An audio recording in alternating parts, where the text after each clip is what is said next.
Hey gang, this is Mike with My Real Estate Dojo, and today's lesson is about a question a lot of people ask me on YouTube and even on Facebook, and I get emails about it. So I decided, just instead of answering one by one, go ahead and answer everybody. If you want to do real estate investing, should you get a realtor license?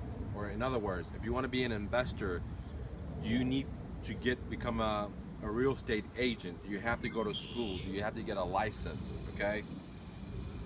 And so I'm in Texas, and I'm going to talk to you about Texas, but from my understanding, this applies to everywhere else, but I'm not an attorney, so speak to your attorney.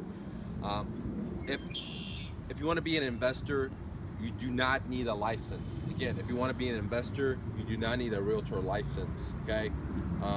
And the reason for that is that you're acting on your own behalf. You're being your own principal.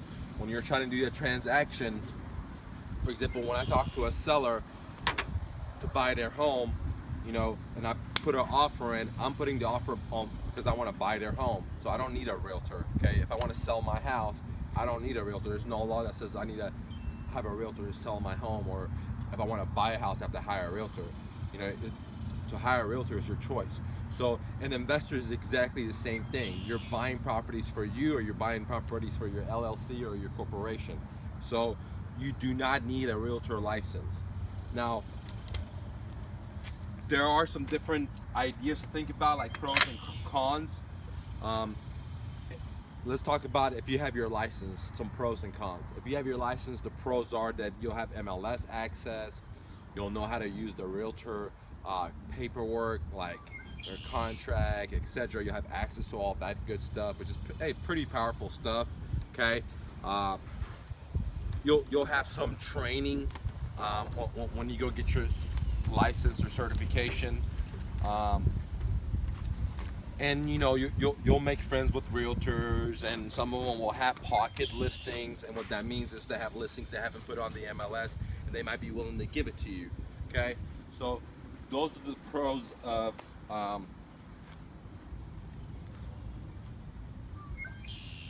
getting your license. Now, but there are cons as well. Okay, the cons is why the reason I didn't get my license. Okay, for example, I actually went to the real estate school because I wanted to be an investor, and I thought when I started that I needed to be, the same things you guys asked me. I thought I need to get a license, so I went in there and I studied it, and I realized that I don't need a license, and so I decided not to get my license, even though I pay for all the classes. And the reason was because the stuff they teach you in the real estate class to become a realtor has nothing to do with investing. It's two different things, and so many people get that confused. When I went to get my license, they taught me how to sell and buy properties and stuff like that. But at the retail level, okay? What do I mean by retail? It's like going to Foley's or going to Macy's or going to, one of these top-end stores. You're buying at retail. There's no negotiation. There's no discount. And what I wanted to do is be an investor, and I wanted to buy properties at a deep discount. And they didn't really teach you anything about that. Very, very, very little, if anything at all. It was in their books, a little information, but it was just so general. Nothing about creative financing, owner financing, subject twos, wraps, nothing about that. Nothing.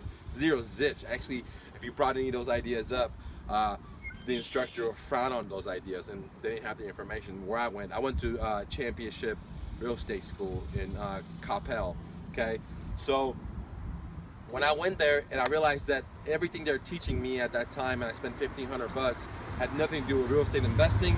I did learn a couple of things, but it really didn't help me in any shape or fashion as in the investment world. So I decided that, hey, I didn't want to get my license. Okay.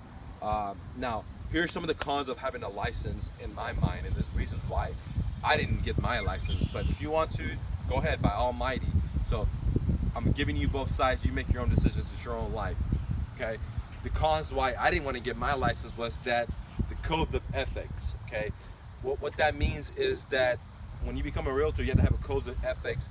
That if I talk to a seller, I gotta say, hey, Mr. Seller, and disclose that, hey, I'm a realtor. Okay, or if I talk to a seller that, let's say I advertise, I spend $2,000 or $3,000 advertising, doing mails, whatever, a motivated seller calls me and they have a listing with a realtor, but their realtor's not doing the work to sell their home, and the house is behind 2 or 3 months, and the seller doesn't want to go to foreclosure, hurt his credit.